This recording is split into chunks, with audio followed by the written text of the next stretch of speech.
Well, this is the third of who knows how many of these post-session meetings, these GM coaching workshops for strategizing and deconstructing and analyzing and appraising and all the stuff that we do together. So Craig Shipman is joining me again from the Third Floor Wars Media Empire, I guess is the best way to put it, as the anchor community likes to call it. And so you have successfully run a few days ago the third episode of the one-shot for between one game master and one player, one keeper of arcane lore and one investigator of the scenario Mask of Desire from the Does Love Forgive collection. So, Craig, what did you do? What did you do, Craig? So we started off in a very interesting spot, which I was really looking forward to, which is, they're in trouble with the law. And I did a little bit of a skip from where we left and kind of fast forwarded a little bit and just said he's in I think the interrogation room separated from Lucas could be an interesting way to start. And I didn't think I was making too big of a jump to get there. Also decided that I like the idea of the detective already had spoken to Lucas, and tried to make that clear early on, because that impacts, and then was really curious to see what he was going to do. Totally loved the idea from our last session of having the messenger die. And thought that could, bring up the intensity of things, right. Which it did. And I was open to whatever he was going to do. He, I think, was locked a little bit. What do you mean? How did you get that feeling? It's especially in contrast to what happens in the limo later. I didn't get a clear sense that he knew exactly what he wanted to do, and how he would want to get out of this situation. And I always had you're going to get bounced from here by somebody outside. And there's no way of knowing whether, had I waited a little bit longer, we miss out on some good play, or I felt like the interrogation was over. So that's when I sprung it, and was very happy. Like, I think it was for me, it's the highlight of the session so far was the limo, what happened in the limo. I think him seeing things as they have unfolded now, and more than anything, what he decided to do, I just loved. And it's funny because super obvious, right? I'm going to jump out of the car. We're in stop and go traffic, but I loved that I had not thought of that as the GM. And I loved he started to get creative with the character sheet. And I think looking at the character sheet is where he decided, throwing the professor at Tanaka, which I loved. And it was great. It was great. And then I think the other highlight for me was him succumbing to the mask and failing the power roll. And I think that created something that was really neat. And I think it, again, added to the tension and added to the pressure for him to realize what happens when you do fall under the mask's spell. And to pat myself on the back a little bit, I was also very happy with the description of her performance. I went back and watched it again, and I think I invoked what I wanted to invoke, which is not something supernatural or crazy. Like, this is just beautiful. This is just amazing. And she is talented, but it's neat because that's what Curtis feels. Right. But it's also, I think, neat for the player to go, oh, wow, this thing really is powerful. So those were the highlights for me.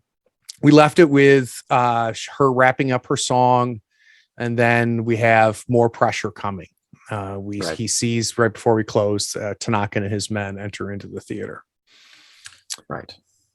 Very interested for what you thought were some interesting points or things that stood out for you.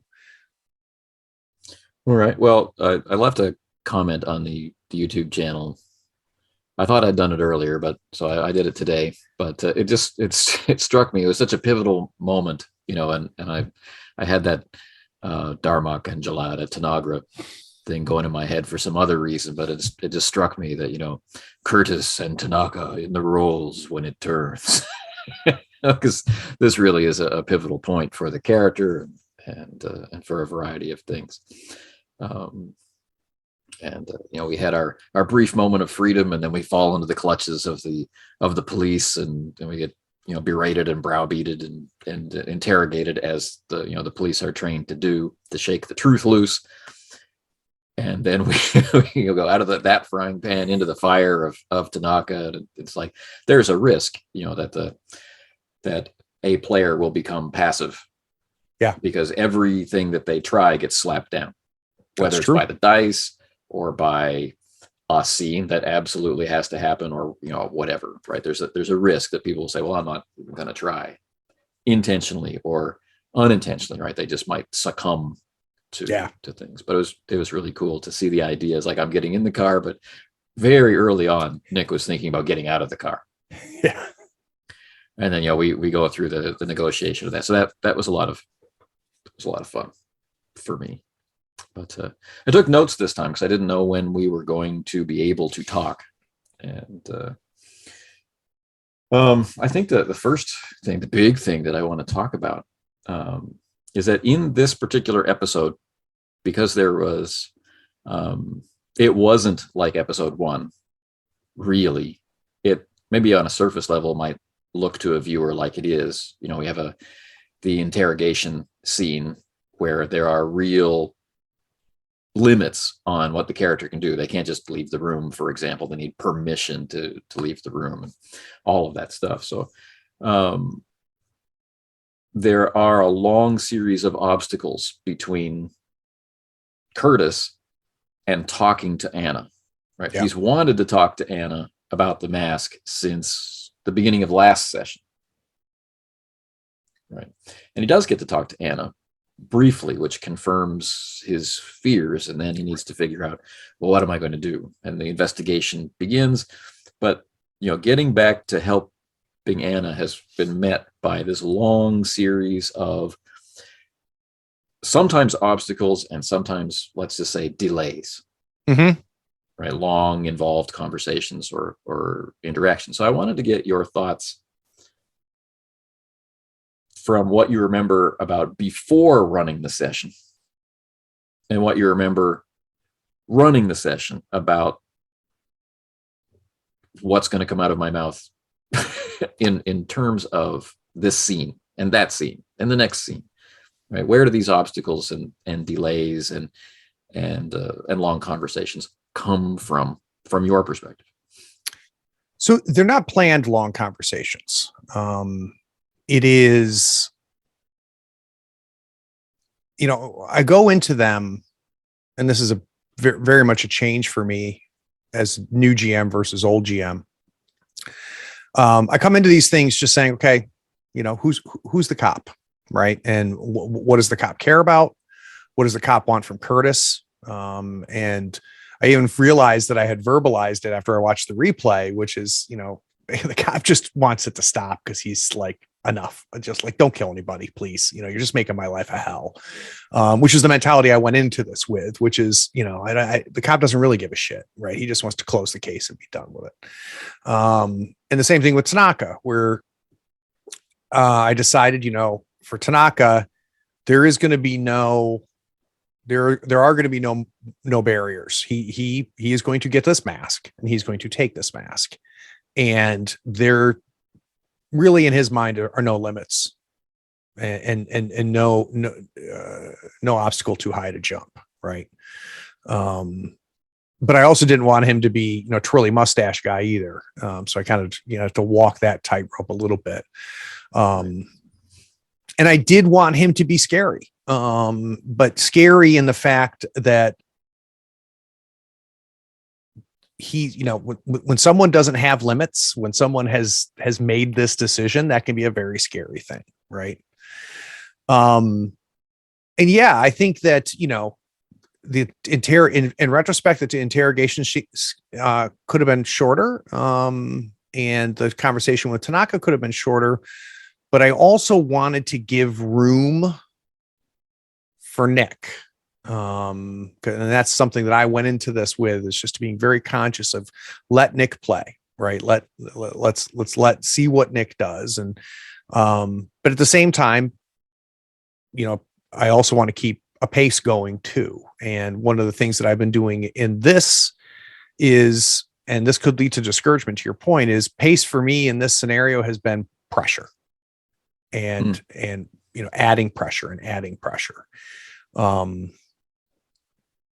So yeah, so to answer your question, I don't think I went into it with a prescribed thought on the length of things. And it's hard for me to know whether in retrospect anything was too long or too short. Well, I mean, that's getting into judgment calls, and sure. I think that's a different conversation. This is just, what did I do? And in the moment, why did I do it? Or before the moment, how did I prepare myself or not prepare myself? Like, did it just happen? Did it just appear that way? That this is where we are right now. Yeah. Regardless. Yeah. I think that you both had, looking at your faces at the end of the session when you're having your post-session discussion, you're both very happy with how it went. And I think that's important. When we analyze the thing, then it can separate us from, or distance us from, the truth of that moment, and which is, not the goal here. Oh, no. And that's part of the beauty of what we're doing though. Right. Anthony is, this is not a matter of, Craig, I want, the goal of these conversations for me is I want Craig and Nick to have more fun. I think this is an intellectual exercise and been a very good one. Not just for me, but hopefully for people watching as well.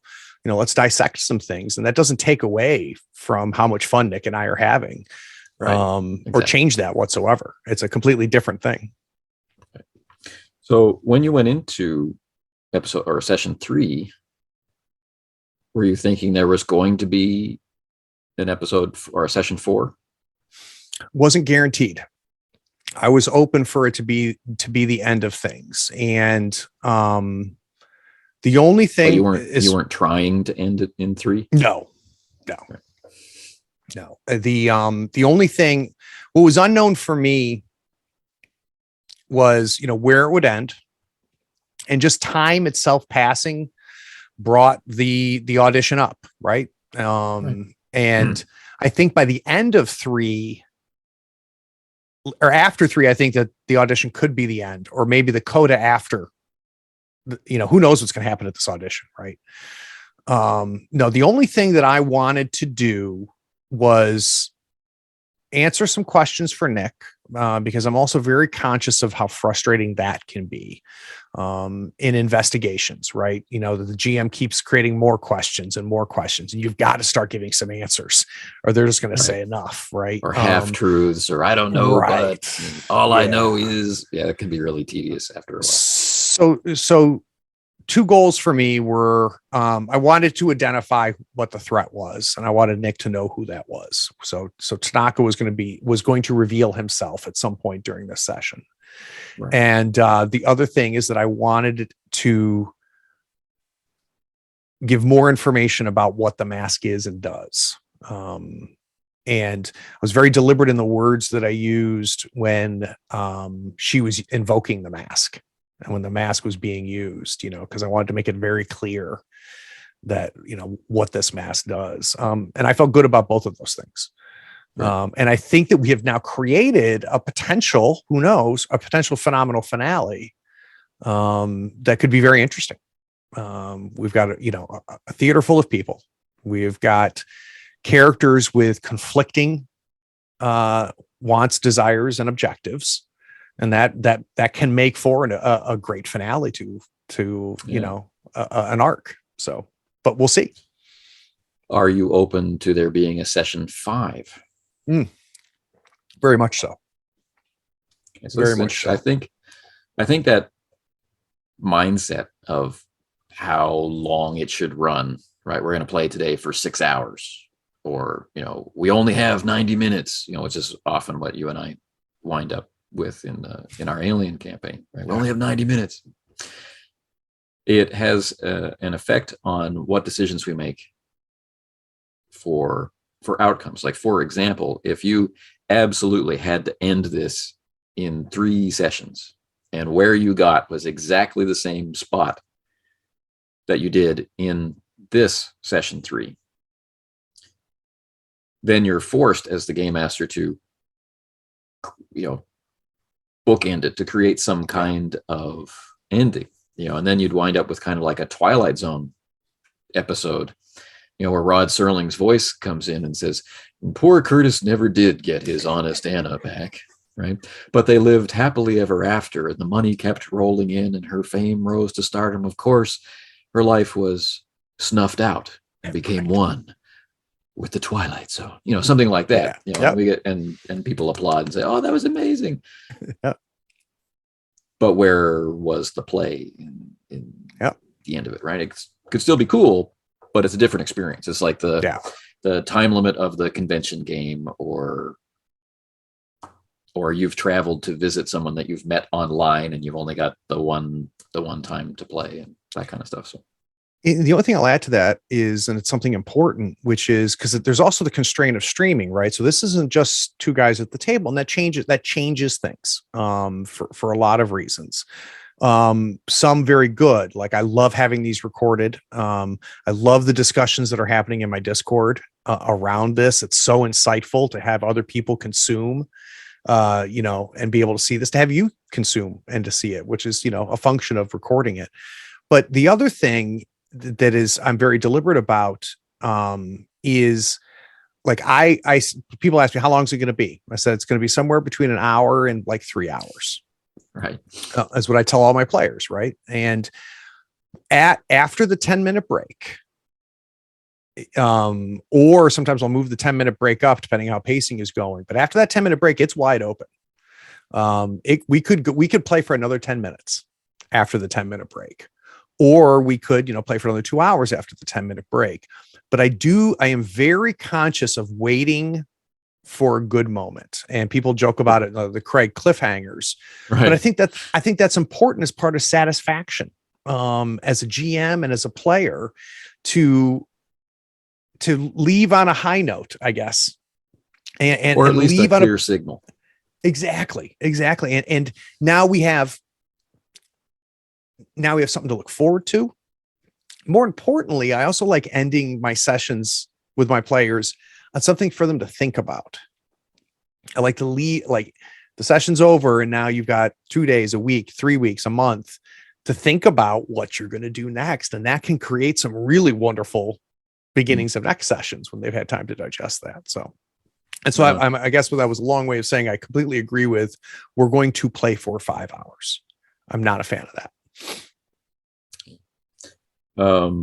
In this particular episode, it's certainly true that, coming back from the break at the point where he's rolling out the door, this could easily have been, like the Rolls Royce slams on the brakes, Tanaka's goons get out, guns are drawn, and what's your next character going to be?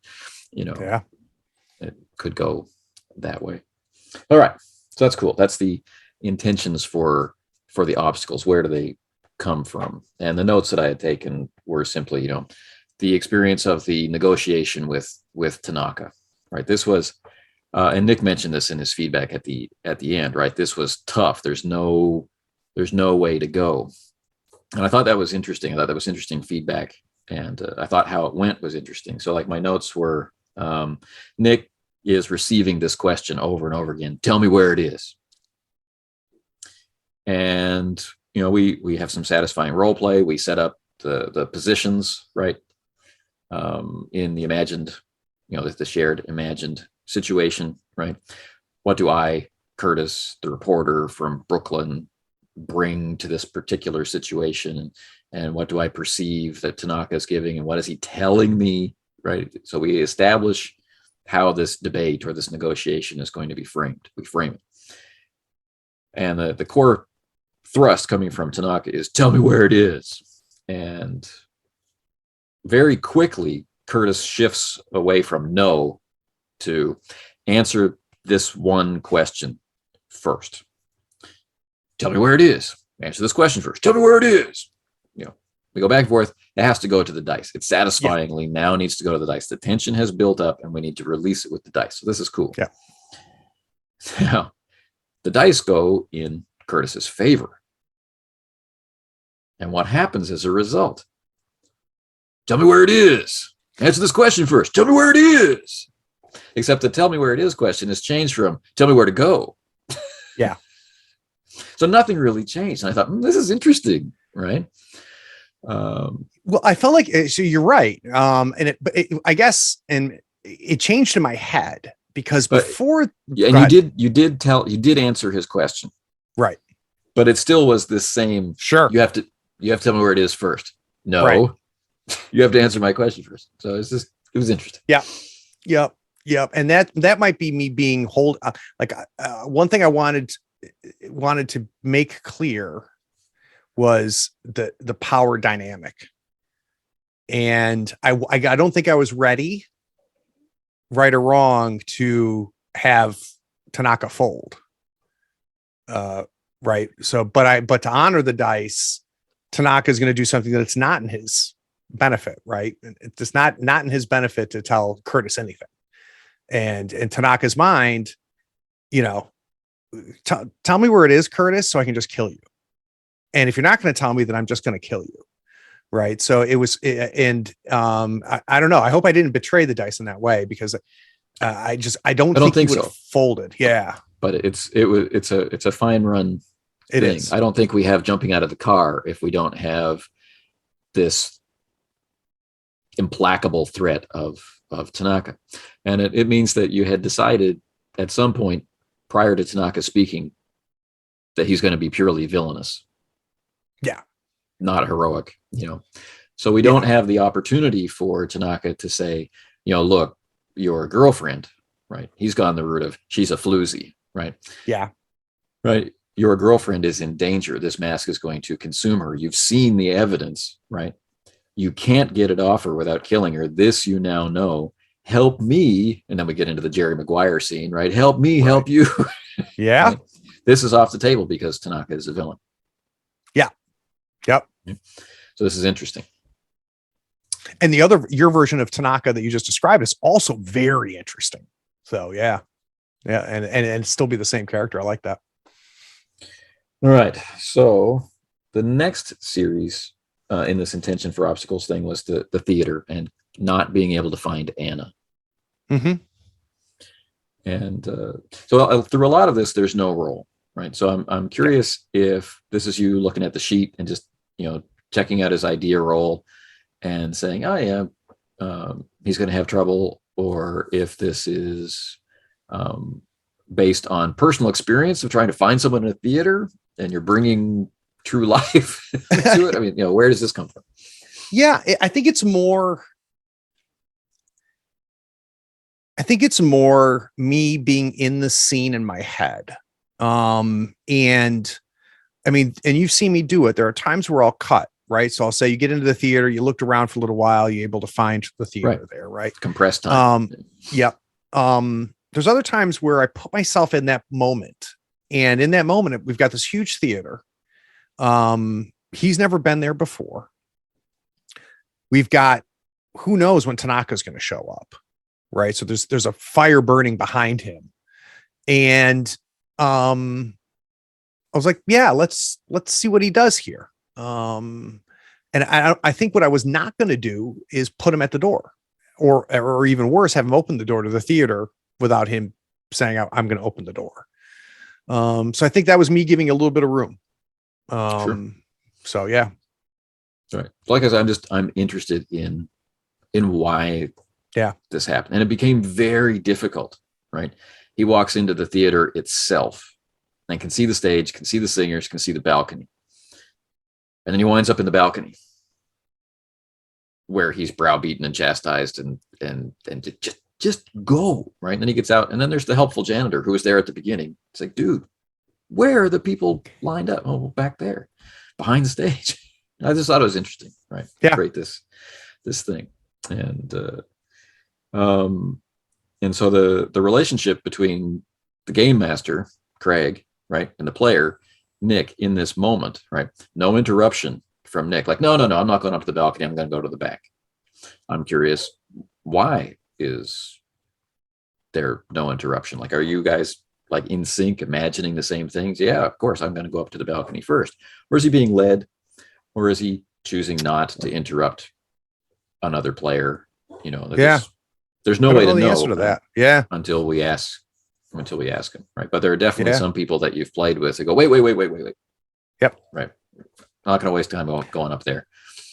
Do I direct him to the balcony though? I can't remember if I do or not. I feel like I tell him about the balcony, but I don't know if I take him there. I'd have to go back and watch it. Yeah, I'll have to go back and watch it. Yeah. I remember that's interesting. I remember finding it interesting that there's this long series of problems in finding the people waiting to go on stage next. Yep. And okay. So we've talked about Tanaka, who is cool. We talked about his goons, who are cool. We talked about the detective, who really carried that heavy weight of the big city, right? Homicide detective in what probably looks to him like a hopeless case. And he's got these great suspects who he probably knows right at the beginning are innocent. Right, but they probably have some kind of clue which can lead him to what it is that he needs to know. Right? And they're not lying, but at the same time, it's obvious that they're leaving something out, and he just like has to put up with this dance. And then he's got like 10 more cases on his desk that are exactly like this. Right. Yeah. So I really enjoyed the detective and that stuff. Okay, so we talked about escaping from the car also. But there's one thing in here. This is like a mechanical note. In Call of Cthulhu 7th edition, they've included another kind of popular rule that has filtered out around the same time that it was released. And this is the combined skill check.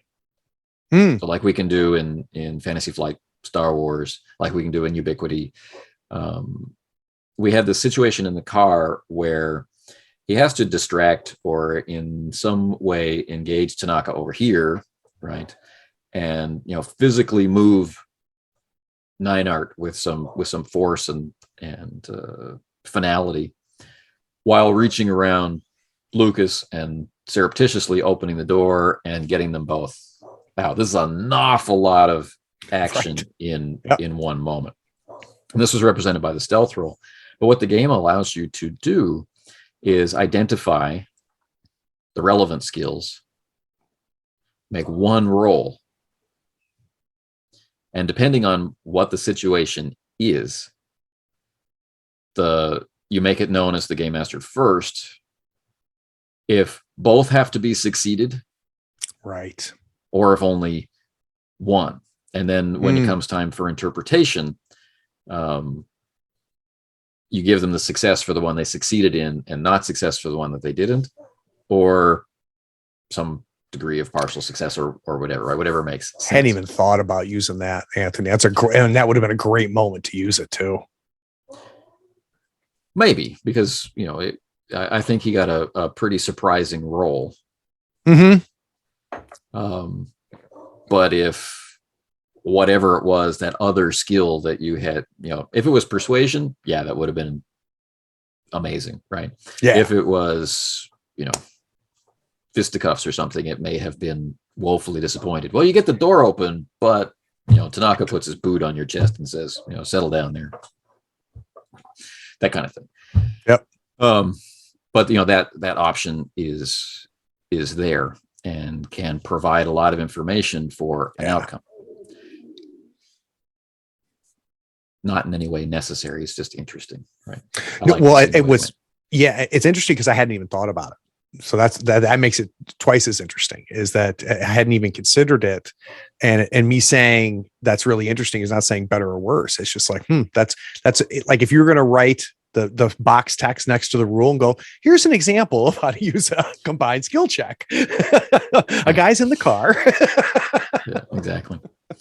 So that tool is there to be used if necessary. And the decision that you have to make as the game master is kind of a juicy one. Do they have to beat both, right, in order to succeed, or can I have some fun with this? Split in success. This part worked, but and that leads into pushing rolls and things like that. Yeah. If you fully embrace 7th edition.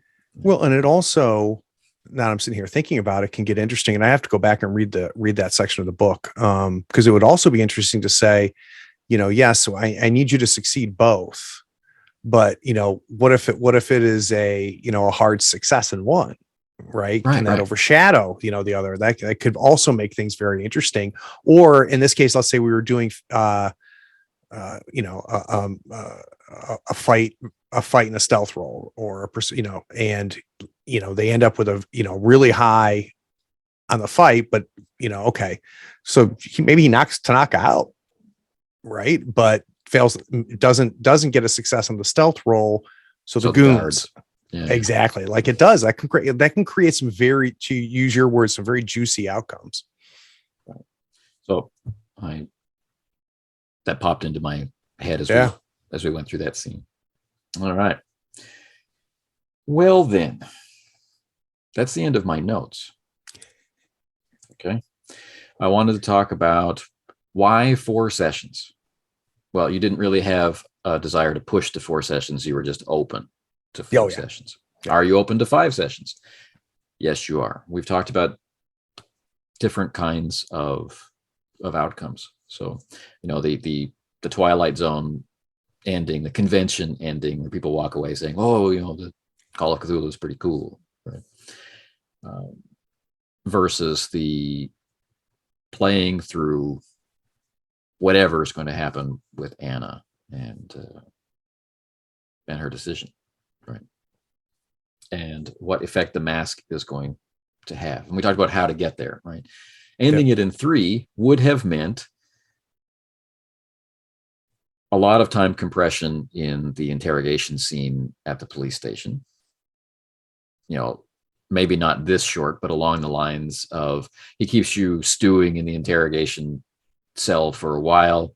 And just as he's beginning his 3rd round of identical questions, the door opens and then you're released. So there's no real tension for the player. It's just an understanding of it was rough, right? So it's a decision to make. What's more important, the experience of the in-character experience, or the experience of the flow of events, right? And then likewise in the car, right? This could all be on a high situation level, right? He berates you with questions as you're driving slowly through the streets through stop and go traffic, but then gets really serious and you realize that violence is coming because you can see it on his face, and which gives us lots of room in the theater for Curtis trying to persuade Anna to remove the mask. Yeah. We have this big, tight focus on their relationship. And if he even wants her to remove the mask after he falls prey to it, and, maybe he's happy with the idea of her being successful, and with his love and support, she won't go crazy like that other guy.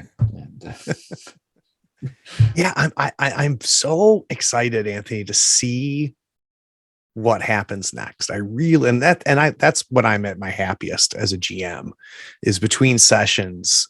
Same thing's happening in my Forbidden Lands game, where I've got them in a situation and I don't know what's going to happen. And I'm really enjoying that feeling. Being ready, I've got the table is set. And I just want, I want to play and find out. And that's really exciting for me. And I think, thinking about the opening of this, I want and will give Nick a beat or two before I have Tanaka's men do anything.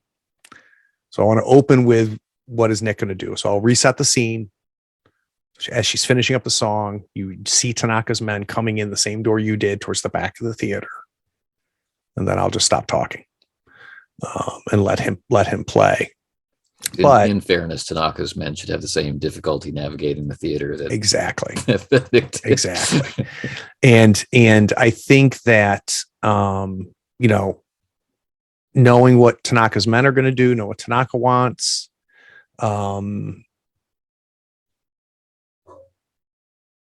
think that's all I need to see what's going to happen.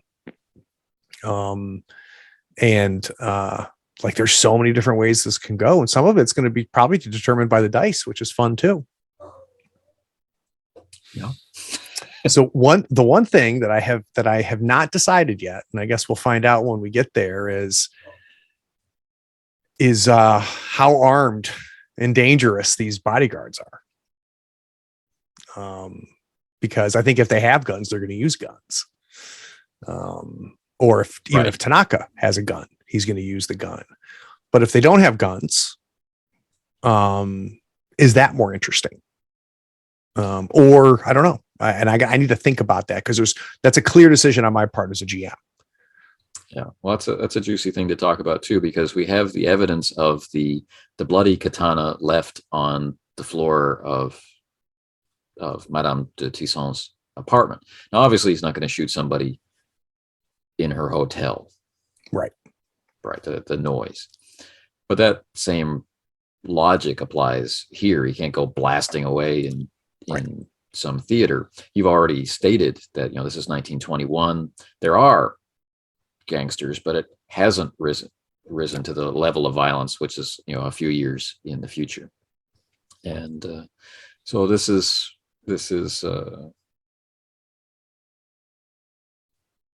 not the wisest route for this very intelligent seeming villain exactly to take.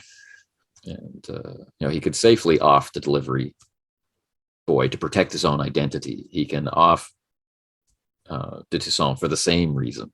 Mm-hmm. He didn't kill the guy in the basket. Not his problem, right?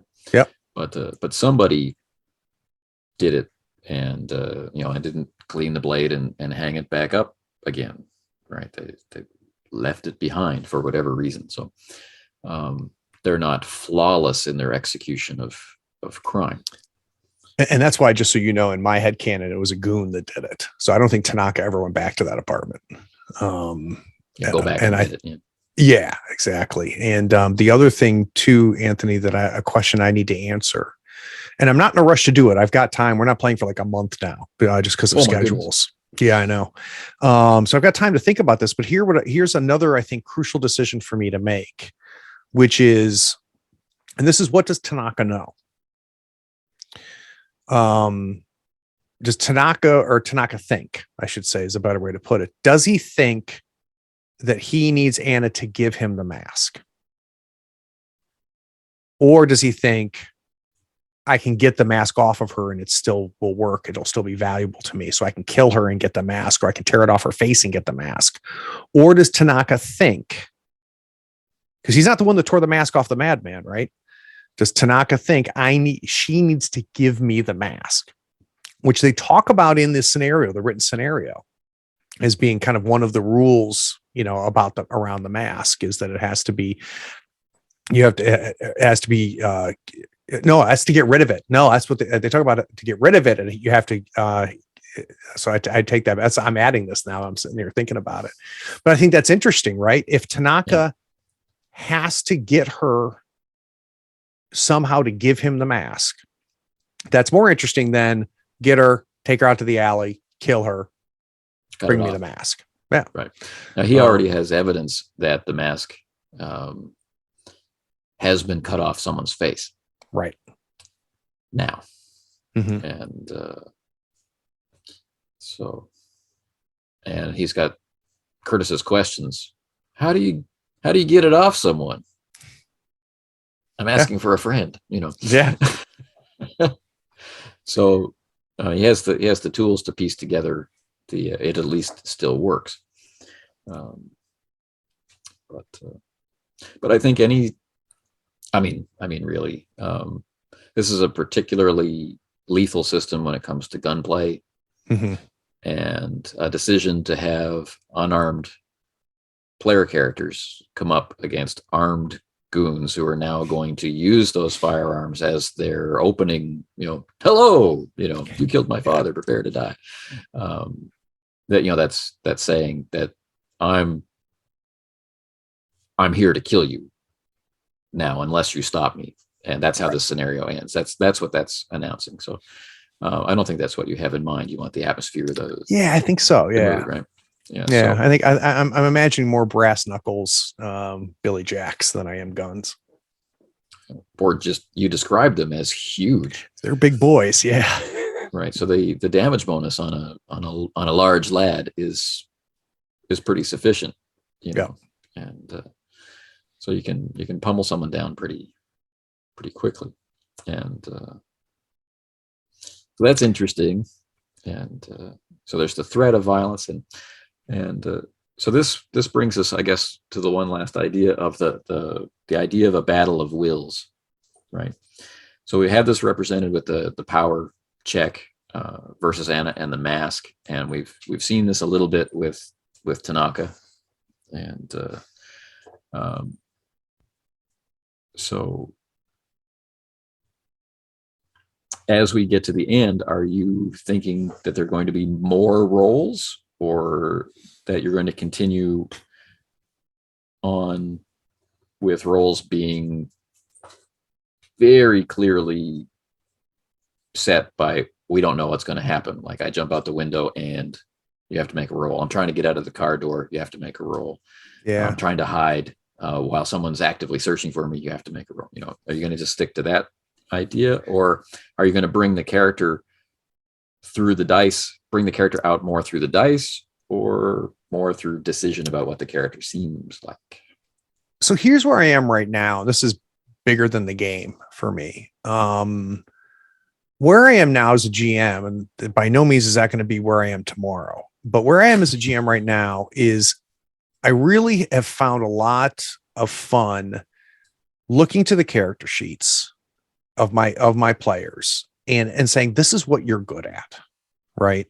And I find myself now rewarding players more for the points spent and how they spent them than rewarding with them by rolling against their good stats. So I am finding myself more and more, Anthony, using the dice to adjudicate what I think is a logger point, right? Where we are at a point where we are going to have to defer to the dice at this point. By no means am I, I'm not going to start playing Amber tomorrow, but I do like, I find myself going to the dice much less, much less, but I'm also very conscious, and you'll hear me do it sometimes. And I do this very deliberately where I'll say, you're good at this, so you don't need to roll. I won't just not roll. There are times where I will say, you know what, your psychology is 50%. You don't need to roll for this. And that's my way. I think that's very important. Yeah. I think it's very important because you have to tell the player, like, your decisions mattered, right? You didn't have to take the chance of failing at this because you put 50 points in persuasion and not 50 points into fighting. Right. So that's where I am right now. That's the difference I'm anticipating between it being play and being the Craig show that you were talking about. Yes. In episode 1. So, yeah. All right. Yeah. But the big thing is going to be, assuming it happens, and I think it likely will, is I think the big showdown is Curtis and Anna. Oh yeah, absolutely. That's what this scenario was written for. Yeah. And it's the moment between the two of them, or three of them, depending on how it works out. Where that goes, I don't know. And when the dice will become a part of that, I don't know. I think it's all going to depend on the context and more than anything depend on from what angle Nick comes. Right. So I guess the last thing I have in my mind is, I don't know if this was intentional or accidental or whatnot, but the effect is good regardless where it comes from. At the beginning in session 1, Lucas is front and center, right? All description runs through Lucas. He's standing in front of everything. It's like, you're at some hot tourist location and he's posing in front of the Mona Lisa or whatever, and like he's in all scenes, and he's the axis mundi of the scenario, and he has faded completely into the background. Like he's crying in the Rolls Royce. He gets pushed out of the car. He becomes baggage, and then by the time we get into the theater, we're not even thinking about Lucas at all anymore. And done intentionally, we can think about this as the tunnel vision of Curtis as he's focusing on Anna. Done unintentionally, it's a happy accident where we get the same kind of experience, that everything else is dropping into the background. And so, I like this, and I like to think about how we can represent how our situation affects our senses. So to be very transparent, it is intentional, not as cinematically as or as literary as you're saying it. It is Nick has needed Lucas less and less.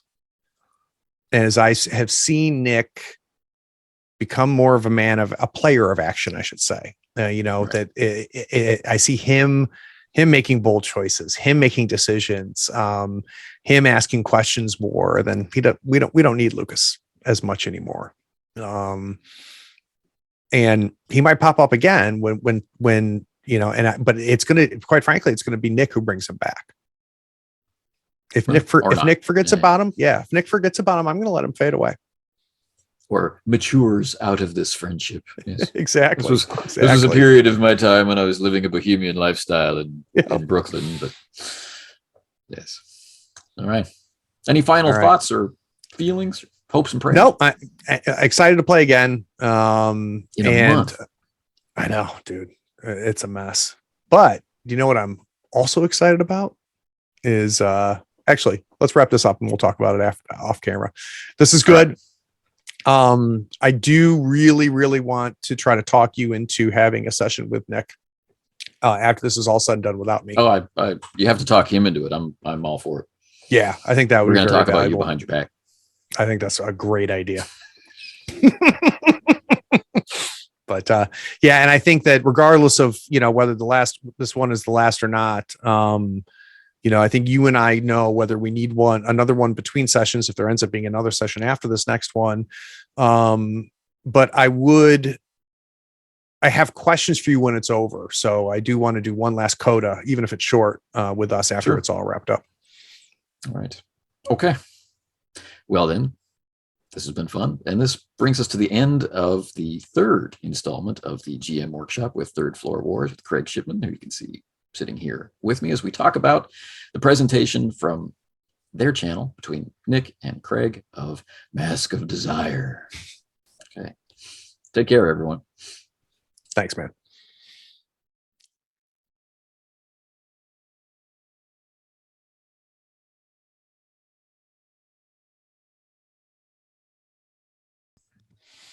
Anyway,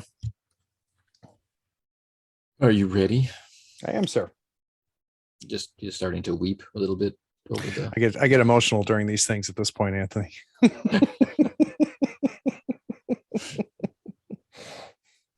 Okay.